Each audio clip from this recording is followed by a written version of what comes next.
All right, so we've got some more custom monorail parts from Paul's Printing. I'm really excited about this. This is some stuff I hadn't gotten before.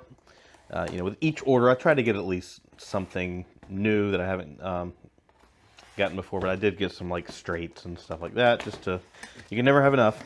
Um, so yeah, let's go through and see what we got. All right. Okay, this is a piece I've never seen before. I'm not even sure how this one works, but it's a 90-degree crossing. And I think there's a few different kind of versions of this. I'm not sure if that's, yeah, maybe that's okay. And then I imagine there's some kind of axle, right? Don't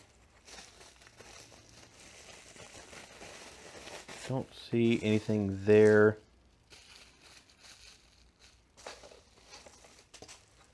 Okay, well, I have to find an axle upstairs. I imagine I can turn it this way. Yeah. Okay, so yeah, it just goes between the two positions. So I could probably use a servo motor there, and I would think that'd work pretty well to switch it back and forth. I have seen some other designs online too, and like I know there's a huge monorail Facebook group on Facebook. And I've seen these that automatically switch, like kind of like the switch tracks do, where it would have a catch here, and if it catches and it's in the wrong position, it would flip it. So yeah, that'll be a fun one to play with. That was the most expensive piece, but I just want to try it. Why not? And I got more of the extended cars.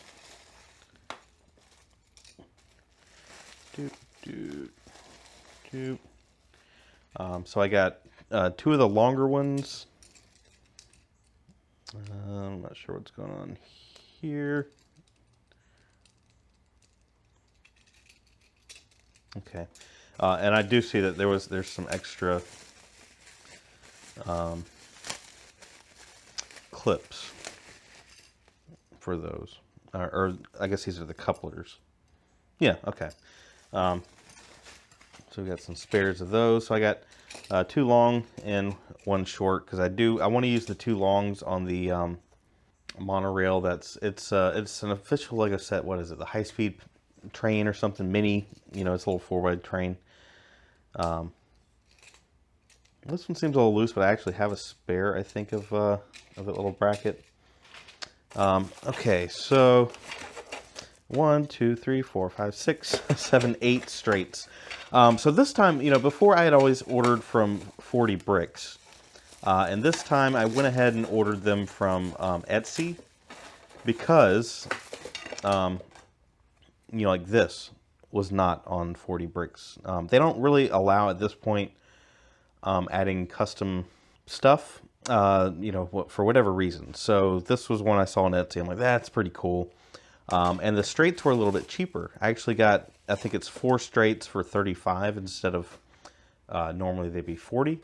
So $5 off if you get 4 of them. So I went ahead and picked up another 8 just to have, some extras. And then this is a piece that's going to be, there's a left and right version, I guess. Yeah, it is. Think about it. So that'll be kind of fun to play with. I don't know. I think that'll be cool. I think the train will look good going through it. So yeah, that's the haul portion. I'm going to take this upstairs. I'm going to try to build some kind of layout. I know I've got the AquaZone layout kind of taking up a lot of space in the living room, so maybe I'll try the floor. We'll figure it out. But yeah, this ought to be fun. All right, so this is the quick little layout that I built just to show off the new pieces. I wanted to go ahead and get this filmed so I can free up this table. We got another hurricane coming through, which is not a direct hit for us, but we never know what's going to happen with these things. So it'd be nice to have a table if I want to try to build some Lego sets or something. Hopefully not by candlelight, but we'll see. So this is the S-bend curve, and they say it. I think it's supposed to be 7 stud offset, I think is what it says. So basically what I did is I've got an 8 stud quarter straight here. So I'm not sure if it's binding over like a stud to to fit. I'm not really sure what geometry this is supposed to kind of fix. But I do think the monitor looks kind of cool going over it, so, you know, I'm a fan of it. If I had thought about it, maybe I would have got 2 of each, 2 left and 2 right, because I couldn't just put 1 on each side of the layout because, you know, like I said, they're opposite, so they go the opposite direction. I couldn't find more half curves, so I had to use 2 switch tracks, because I've still got, you know, 5 of the half curves on the AquaZone layout. Yeah, it's a mess. We'll talk about that soon. So yeah, this is the 90-degree crossing, and it works fairly well. I don't know why that fell a little. Yeah, there it goes. So this is something I think you definitely want to automate, because otherwise you are going to have to manually switch it each time. So we can kind of show what that looks like. Let's get some power. We'll go that way. Roll through. It rolls over it fairly well. No real issues there as long as it's properly aligned. So we'll go ahead and switch it. And right back over. So definitely for something like a figure 8, I would think you would want to automate this kind of thing. And I think 4DBrix kind of back in the day when they were, you know, making all this stuff, they would have had some type of servo or something to use with this. So once you take these parts off, you have some Technic axles. So what I've been doing is just taking a couple pins, throw them in there. And I've been playing with different servos. So this was kind of weird. And this is really the fault of, ooh, that went way too far. These servos, let me see if a 3 length will actually work better. Just to make sure it doesn't fall inside of the servo. Which direction does it need to go? Shoot. I'll just have to try it. Oh, come on. Alright, let's try it shorter. Just try the 2 length. We'll just kind of stick it in there like that. Oh, that's what I did. Oh. I put the pins in the wrong spot. Let's try the 3 again. That's what I did. Wow, yeah, that's weird. Anyways, so yeah, this is one of the no-name servos from AliExpress. There we go. And I tried a Mold King servo, and I had, yes, another of the same kind of knockoff no-name servos. And this was the only one that seemed to work well and actually get these lined up correctly. You can see it's off just a little bit. You know, it's just a little bit off from the 90 degrees. And that's fine. But with the Mold King, it just didn't line up correctly. It would always be off just enough to kind of derail. Maybe I can show that in just a second here. And then same thing for that servo. It was just not quite right. Let's go ahead and send it through. And then here we've got the S-bend here. I think it adds a little bit to the layout to have some curves like that. And then, yeah, it works very well to change the direction. Stop that. You know, I was going to set up some light sensors, and I have recently started controlling these with an RCX. That's in one of my AquaZone vlog videos. So I could have had it fully automated to go through the figure 8 and for this to align itself properly. But again, I'm just kind of running out of time here at this point. So yeah, with the right servo, it works really good. I'm very happy with that. And again, what I've got here is I've got one of these door rail pieces 1x2, and that keeps it from going too far.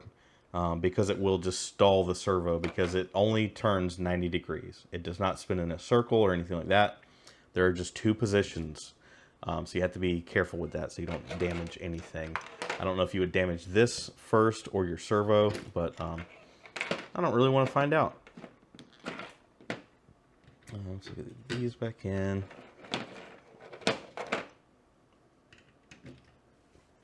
Let's try the Mold King.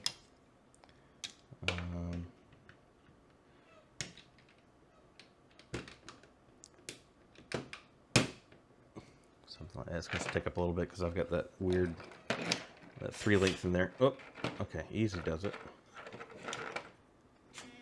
Oh, wrong way. All right, so yeah, for whatever reason, these goes the opposite direction that these do, just by default. Oh, I went too far. It's working a lot better now. It was not working that well the other night. Maybe I think I had it turned. What did I do? Let's try that. If I have it this way. Oh, yeah, gotta move these again.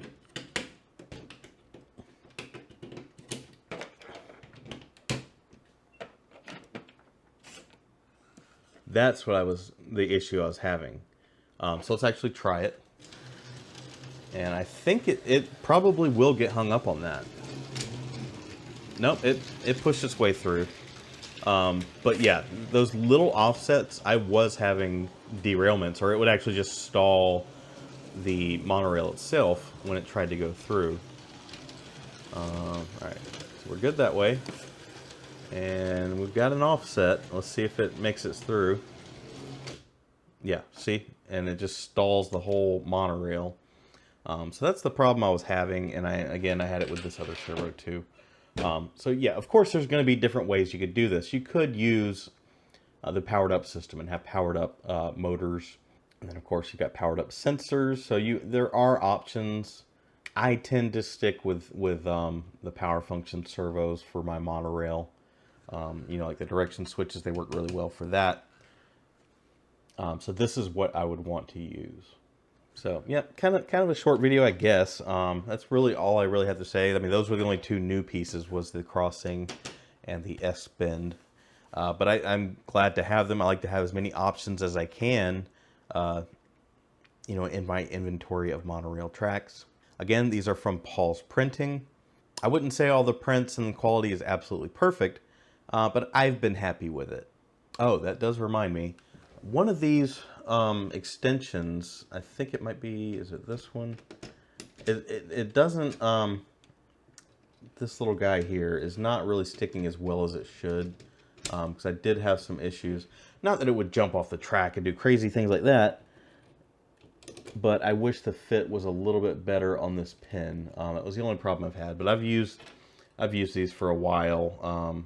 Or no, those are the official ones. Here's one. So yeah, that's an extension there. That one definitely doesn't feel very good. So maybe I can kind of get a screwdriver and kind of pull those apart or something like that. In the past, I have the last problem I had was this piece didn't stay well on the bogie, and he did print me a replacement. So maybe I will reach out and just to see what he wants to say about that. In my experience, he has been responsive to messages, which is always good. I usually reach out on Etsy. So again, if you're filling up a cart with these and you want to see what the best deal is, maybe you can compare between 4DBrix web store and Etsy. I think Etsy is going to be the better deal. Like I said, they had the 4-pack of straights for 35 bucks. I think that's a great deal. And some of the custom items like this S-bend or the wide radius curves I've shown before, those are only going to be on Etsy because 4DBrix doesn't allow for selling custom parts for whatever reason. I'm not sure if I said this in the beginning or not, but yeah, this is not sponsored at all. You know, my experience with Paul's Printing has just been as a customer, just reaching out like I would to anyone. You know, this is all paid for out of pocket. This is just my experience. And I will say there is a Facebook group, or maybe more than one, for Lego Monorail, and they have some really incredible stuff. And I have seen a 90-degree crossing like this, and they were trying to integrate the switches like these, where it would, if it's going the wrong direction, it would flip itself. That'd be great for a 90-degree crossing if you're trying to do a figure 8. So I'm excited to see, you know, what the Lego community comes up with. But that's a good place to follow if you want to see the latest with that kind of stuff. As always, huge thanks to the channel members for helping keep the lights on here. That little bit of money I get from channel members and ad revenue does help with purchases like this. Join us in Discord. We're always talking about Lego trains, monorail, and just Lego in general. Thank you all for watching, and we'll see you in the next one.